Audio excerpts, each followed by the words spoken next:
Good morning my dear students. उम्मीद करता हूँ आप लोग ठीक से होंगे।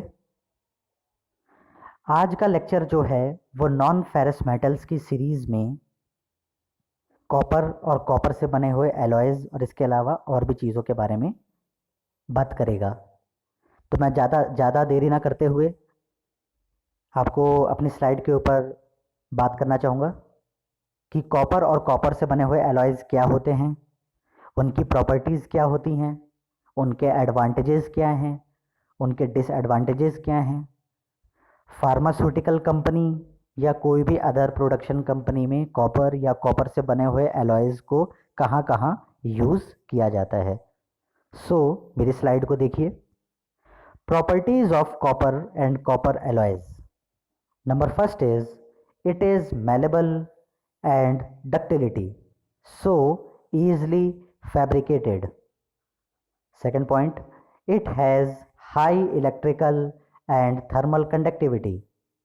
Third point is it can be hammered, welded, brazed and soldered, but does not cast well. Fourth point is it is readily formed into tubes and pans. Fifth point is surface polish is high, so it is easy to clean, so good heat transfer surfaces. Next point is it resists non-oxidizing agent well. And next point is HNO3 attacks copper readily.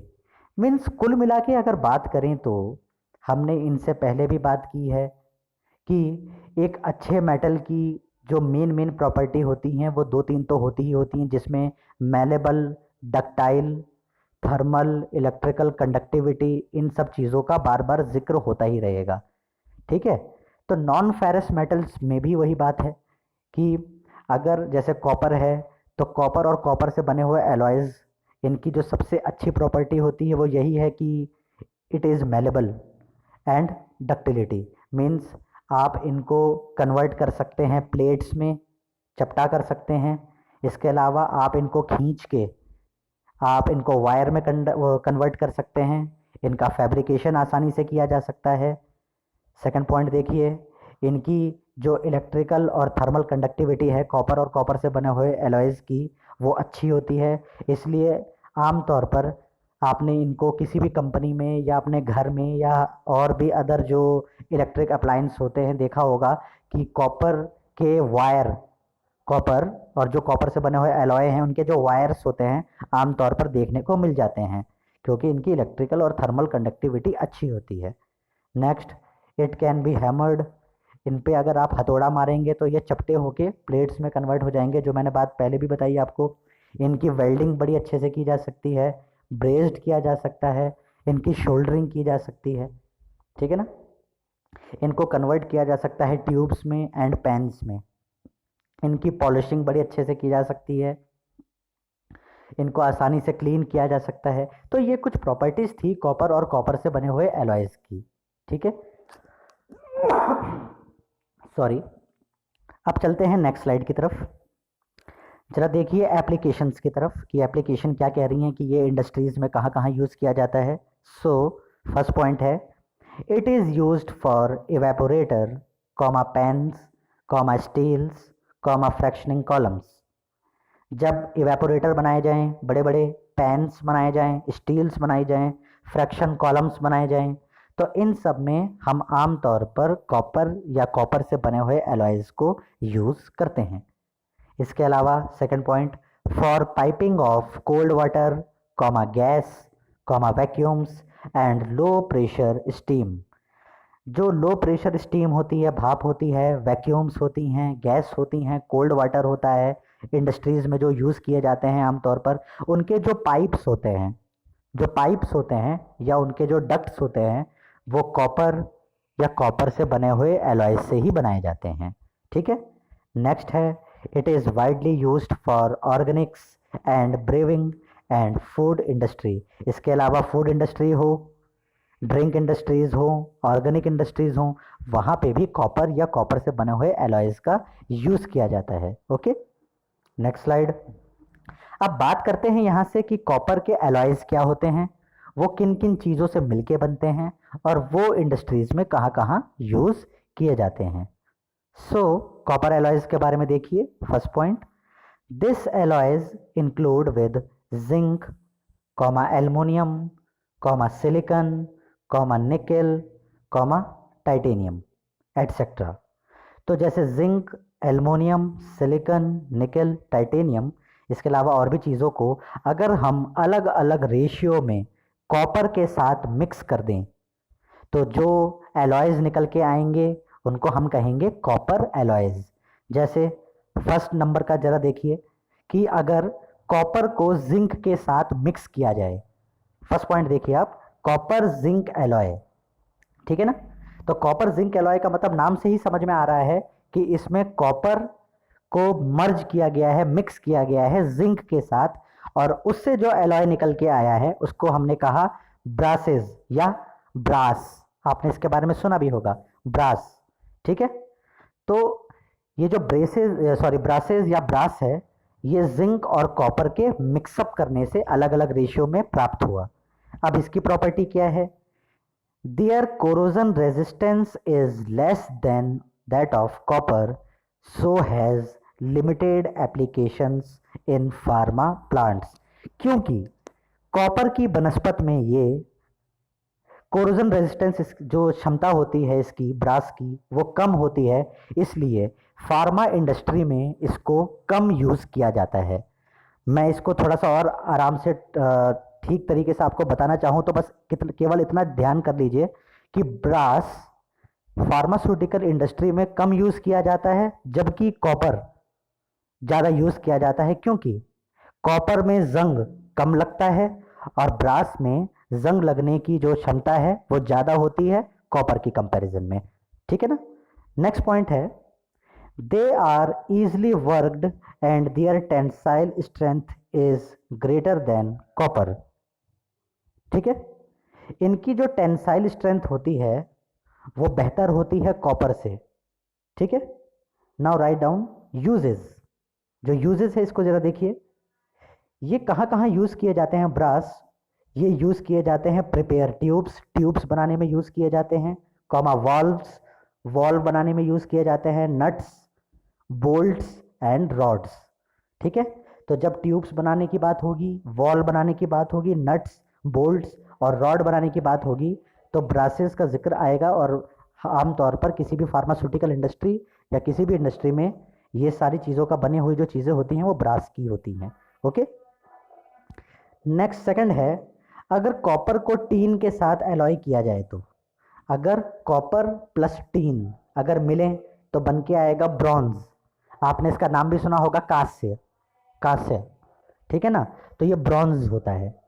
तो bronze किससे बनता है? Copper plus tin. पहले था brass, वो किससे बना था? कॉपर प्लस जिंक, ठीक है ना। तो इसमें परसेंटेज भी थोड़ा सा बताया है इन्होंने, पॉइंट को देखिए, 2 to 13% of tin with small quantity of phosphorus and traces of other elements, harder than brass। मतलब ये कहना चाह रहा है कि 2 से 13% अगर टीन को इसके साथ, इसी टीन के साथ अगर स्मॉल क्वांटिटी में फॉस्फोरस और अदर एलिमेंट्स को आपस में मिक्स किया जाए सारा का सारा कॉपर के साथ, तो जो चीज़ निकल के आएगी उसको ब्रॉन्ज कहेंगे।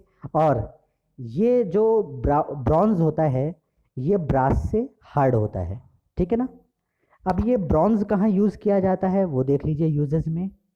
फिल्टर गॉज स्टैरर, जो मिक्स करने के लिए जो स्टैरर होते हैं उसको, जो उसके जो फिल्टर्स होते हैं उसको बनाने में यूज़ किया जाता है फिल्टर गॉज स्टैरर, वॉल्व्स बनाने में ये भी यूज़ किया जाता है, पंप्स बनाने में यूज़ किया जाता है, हाई प्रेशर पाइप्स बनाने में यूज़ किया जाता है, स्पेशल टैबलेट पंचेस बनाने में यूज़ किया जाता है एंड डाइज बनाने में यूज़ किया जाता है। जो टैबलेट पंचिंग मशीन होती है उसमें जो डाई और पंचेस लगे होते हैं उनको बनाने में ब्रॉन्ज का यूज़ किया जाता है, ठीक है, क्योंकि ये ब्रास की कंपैरिजन में हार्ड होता है। इसके अलावा हाई प्रेशर पाइप्स बनाने में यूज़ किया जाता है, पंप बनाने में यूज़ किया जाता है, वॉल्व्स बनाने में यूज़ किया जाता है, ओके। नेक्स्ट स्लाइड है लेड। लेड क्या चीज़ है? Lead has the lowest cost and it is used as collapsible tube material, particularly for non-food products such as adhesive, inks, paints and tubes. तो ये लेड की जो प्रॉपर्टी होती है कि वो बहुत सस्ता होता है, इसलिए आमतौर पर जो भी कोलेप्सिबल ट्यूब्स होती हैं जिनको फोड़ सकते हैं, जिनको मोड़ सकते हैं, उस तरह के जो ट्यूब मटेरियल्स होते हैं उनको बनाने में लेड का आमतौर पर यूज़ किया जाता है। चाहे वो कोई नॉन फूड प्रोडक्ट्स हो, उसके भरने में, फिलिंग में, इंक, पेंट, इन सब चीज़ों को भरने में एज ए पैकेजिंग मटेरियल आप लेड को आमतौर पर यूज़ कर लेते हैं, क्योंकि ये कोलेप्सिबल ट्यूब्स में कन्वर्ट होती है। ठीक है ना। Lead tubes with internal lining are sometime used for fluoride toothpaste. आपने टूथपेस्ट भी देखा होगा, जो पहले चला करते थे, अब तो खैर प्लास्टिक्स के आने लग गए, बट फिर भी अभी भी कई टूथपेस्ट ऐसे होते हैं जिनको जब उन पेस्ट को जब हम भरते हैं पैकेजिंग में, तो उसमें जो कोलेप्सिबल ट्यूब्स यूज़ की जाती हैं वो लेड से बनी हुई होती हैं। ठीक है ना। नेक्स्ट है lead chamber process is used in manufacture of H2SO4। ठीक है ना। तो ये सारे के सारे कुछ इसके एडवांटेजेस भी थे, इसकी कुछ प्रॉपर्टीज थी लेड्स की कि ये कहाँ यूज़ किए जाती हैं। ठीक है ना। नाउ डिसएडवांटेजेस में देख लीजिए, lead has low melting point and hence possesses poor structural qualities. एक जगह पे ये थोड़ी मात खा जाता है लेड, और वो ये है कि उसकी जो मेल्टिंग पॉइंट है वो लो है। ठीक है ना। नेक्स्ट पॉइंट है, it has high coefficient of expansion, so temperature strain result in permanent deformation. इसकी एक और दिक्कत है कि इसकी हाई कोफिशिएंट ऑफ एक्सपेंशन है, यानी कि अगर ज़रा सी भी अगर इसको हीट मिल जाए या थोड़ा सा अगर गर्म कर दिया जाए तो ये फैल जाएगा। ठीक है। ये अपने पहले शेप से फैल के एक इरेगुलर शेप में कन्वर्ट हो जाएगा। सो ये थोड़ी सी दिक्कत आती है टेम्परेचर के केस में लेड के साथ। और ये पहले वाले पॉइंट में तो बात हो ही गई है कि इसका जो मेल्टिंग पॉइंट है वो लो है, तो अगर ज़रा सा भी टेम्परेचर अगर बढ़ा दिया जाएगा तो ये पिघलना शुरू हो जाएगा, या अपना जो पहला जो शेप था उससे ये कन्वर्ट होकर किसी इरेगुलर शेप में कन्वर्ट हो जाएगा। यहाँ तक कि आपने पहले वाली लाइन में भी लेड का देखा ही होगा कि भाई कोलेप्सिबल ट्यूब मटेरियल में इसको क्यों यूज़ किया जा रहा है, क्योंकि जाहिर सी बात है क्योंकि ये बड़ा सॉफ्ट होगा, इतना कोई हार्ड नहीं होगा। तो अब अगर ये बात भी अगर कही जाए कि कॉपर, ब्रास, ब्रॉन्ज, इन सब के बनस्पत में लेड का कहाँ कहाँ यूज़ कर रहे हैं, तो ये बात तो निकल के आ रही होगी कि वॉल बनाने में, ठीक है, पैन्स बनाने में, एवेपोरेटर्स बनाने में, या और भी ऐसे पार्ट्स जो हार्ड होते हैं उनको बनाने में तो लेड का यूज़ नहीं किया जा रहा होगा। ठीक है ना। ये अगर यूज़ किया जा रहा होगा अगर फार्मास्यूटिकल इंडस्ट्री में या फूड इंडस्ट्री में, तो केवल एज ए पैकेजिंग मटेरियल ही यूज़ किया जा रहा होगा। ठीक है ना। और वही सब चीज़ें आपने देखी। Lead is little used in pharmaceutical practice. देखिए मैंने अभी वही बात की कि ये इसका लिटिल यूज़ है फार्मास्यूटिकल इंडस्ट्री में, because of the risk of contamination even in traces produces toxicity and of cumulative nature. एक दिक्कत और आती है, अगर हम दवाइयों को इसमें फिलिंग करते हैं तो लेड की थोड़ी सी दिक्कत ये आती है कि इसके अंदर जो अदर एलिमेंट्स भी होते हैं, या लेड भी जो अपने आप में एक एलिमेंट ही है, ये उस पर्टिकुलर प्रोडक्ट के साथ जिसको भरा गया इस लेड से बने हुए कंटेनर में, तो ये कुछ ऐसा रिएक्शन कर देगा जिसकी वजह से टॉक्सिसिटी होने के चांसेस ज़्यादा हैं, और because of that reason lead is little used in pharmaceutical practice. ठीक है। Now write down the uses में देख लीजिए, it is used in chemical industries. Next point is construction of clod water pipes, और ये क्लॉड नहीं है, sorry, construction of cold water pipes है, ये क्लॉड लिखा हुआ है, ये ग्रामेटिकल मिस्टेक है, that is cold water pipes, waste pipes and dilution tank for laboratories.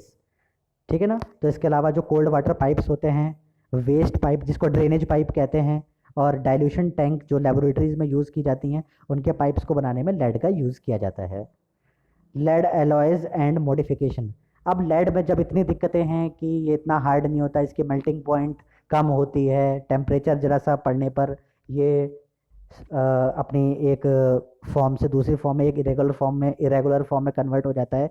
तो सबसे बेहतर तरीका है, अगर इसको यूज़ में लाना ही है तो इसको एलॉय में कन्वर्ट कर दिया जाए। मीन्स इस पर्टिकुलर लेड में कुछ अलग अलग और चीज़ों को अगर मिक्सअप करके देख लेते हैं, क्या पता इससे बेहतर बन जाए, और वही सब चीज़ें की गई हैं। तो देखिए, सिल्वर एंड कॉपर, यानी कि अगर लेड के साथ हम सिल्वर और कॉपर दोनों मिक्स कर दें, अलग अलग रेशियो में मिक्स कर दें, तो इससे क्या होगा, इससे हो जाएगा इम्प्रूवमेंट कोरोजन रेजिस्टेंस। जो जंग लगने की जो क्षमता है, जो लेड में नॉर्मल तौर पर ज़्यादा होती है, वो कम हो जाएगी। Next, improvement creep and fatigue resistance, ठीक है ना। नेक्स्ट, अगर हम एंटीमनी, ये एक और एलिमेंट है, एंटीमनी कहते हैं, टीन और आर्सेनिक। अगर लेड के साथ आर्सेनिक, टीन और एंटीमनी आपस में अलग अलग रेशियो में मिक्स कर दिया जाए, तो ओवरऑल प्रॉपर्टी क्या निकल के आएगी, hardness, comma, still melting point is low. Hard तो हो जाएगा लेड, जो पहले सॉफ्ट था वो हार्ड तो हो जाएगा, लेकिन मेल्टिंग पॉइंट पे कोई खास असर नहीं पड़ेगा, मेल्टिंग पॉइंट लो ही रहेगी, ठीक है ना। तो अभी तक हमने जो अपने प्रीवियस लेक्चर में बात की, वो मेटल्स और मेटल्स में फेरस मेटल्स और नॉन फेरस मेटल्स का जिक्र किया, जो आमतौर पर किसी भी फार्मास्यूटिकल इंडस्ट्रीज़ या किसी और इंडस्ट्रीज़ में यूज़ होते हैं। उनके एडवांटेजेस को जाना, उनके डिसएडवांटेजेस को जाना, उनसे बने हुए एलॉयज़ को जाना, उनके मॉडिफिकेशंस को जाना, ठीक है। आज हम बात करते हैं नॉन मेटल्स। नॉन मेटल्स, जो कि नाम से ही समझ में आ रहा है कि ये बिल्कुल वाइस वर्सा होंगे मेटल्स से। तो ज़्यादा देरी ना करते हुए नॉन मेटल की सीरीज़ में जाना चाहूँगा। नॉन मेटल्स के अंदर सबसे पहले जो कैटेगरी दी गई है वो है इनऑर्गेनिक, ठीक है ना। तो इनऑर्गेनिक के अंदर सबसे पहला देखिए, ग्लास, कांच। सबको पता है कांच क्या होता है, उसकी प्रॉपर्टी क्या होता है, देखने में कैसा होता है, आप सब लोगों ने उसको टच करके देख रखा है। उसके एडवांटेजेस को भी जानते हैं आप, उनके डिसएडवांटेजेस को भी जानते हैं। बस आपको केवल इसको एक फार्मास्यूटिकल इंडस्ट्री या कंपनी के टर्म में याद करना है कि ये कंपनीज में, इंडस्ट्रीज में कहाँ कहाँ यूज़ होते हैं। फिर इन इनऑर्गेनिक नॉन मेटल की सीरीज में ग्लास में हम ग्लास के टाइप्स जानेंगे कि कांच कितने तरीके के होते हैं, किन किन चीज़ों से मिलके बनते हैं, ठीक है ना। सो ज़्यादा देरी ना करते हुए मैं ग्लास के बारे में बात करता हूँ। Glass, a number of glass articles are used in daily life. Glass has the advantage of superior protective qualities, comma, attractiveness and low cost. Next point, it is chemically inert to a large range extent and available in variety of sizes, comma, shape and color. Next point, glass containers practically offer excellent barrier against every element except light. Next, UV rays and sunlight are harmful to certain ingredients and bring about chemical deteriorations. Next, protective action against light can be achieved by amber colored glass. तो कुल मिला के बात ये कहना चाह रहा है कि कांच को हम लोग अपनी डेली लाइफ में आमतौर पर यूज़ करते हैं। ये बात आप लोगों को भी पता है। सॉरी। ग्लास के जो एडवांटेजेस हैं, उनमें कुछ एडवांटेजेस ये होते हैं कि उनका प्रोटेक्टिव बिहेवियर, उनका अट्रैक्टिवनेस, देखने में अच्छे होते हैं, लुक वाइज भी, उनकी लो कॉस्ट, सस्ते होते हैं। तो ये कुछ उनके एडवांटेजेस हैं जिसकी वजह से हम आमतौर पर अपनी दैनिक चीज़ों में ग्लास को यूज़ करते हैं, और इसके अलावा फार्मास्यूटिकल इंडस्ट्रीज़ या किसी और इंडस्ट्रीज़ में भी ये यूज़ में लाए जाने वाले आइटम्स हैं। ये केमिकली इनर्ट होता है टू ए लार्ज एक्सटेंट, मतलब बहुत लंबे उसमें अगर देखा जाए, मतलब ये कहा ही जाता है कि ग्लास में रखी हुई चीज़, अगर हम ग्लास में किसी चीज़ को रखते हैं तो उसमें केमिकल रिएक्शन ना के बराबर ही होता है। तो ये केमिकली इनर्ट इनका नेचर है, जिसकी वजह से हम स्टोरेज मटेरियल के तौर पर ग्लास को यूज़ में लाते हैं, और आपको ये बात पता ही है, हम फार्मास्यूटिकल टर्म्स की अगर बात करें तो हमारी जो सिरप हैं, लिक्विड आइटम्स हैं, वो सारी की सारी कांच के ग्लास सॉरी क्या कहते हैं ग्लास बोतल्स में ही फिल की जाती हैं। क्यों?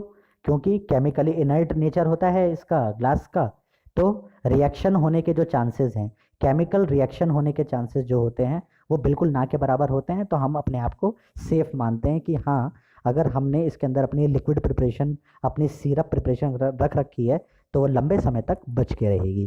ठीक है ना। इसके अलावा जो यूवी रेडिएशन जिसका जिक्र किया जा रहा है कि भाई कई सामान ऐसे होते हैं जो ज़रा सा धूप में पड़ जाएं या अगर सनरेज अगर उनके ऊपर पड़ी रहें, रखी रहें, तो उनका केमिकल डिग्रेडेशन होने लग जाता है, वो सड़ने लग जाती हैं, ख़राब होने लग जाती हैं। अब मैं सिरप के केस की ही बात अभी जो आपसे पहले कह रहा था वो भी चीज़ है। तो इन सब चीज़ों को बचाने के लिए या इस तरह के सामान को बचाने के लिए सबसे आसान तरीका होता है कि उनको आप स्टोर कर दें जार में या ग्लास बोतल्स में, और वो होती हैं एम्बर कलर की। एम्बर कलर एकदम ब्राउन भी नहीं होता, एकदम ब्लैक भी नहीं होता, ये कुछ बीच का कलर होता है, इसको हम कहते हैं एम्बर कलर। तो इस एम्बर कलर ग्लास की सबसे बड़ी प्रॉपर्टी ही यही होता है, इट रेजिस्ट यूवी रेडिएशन।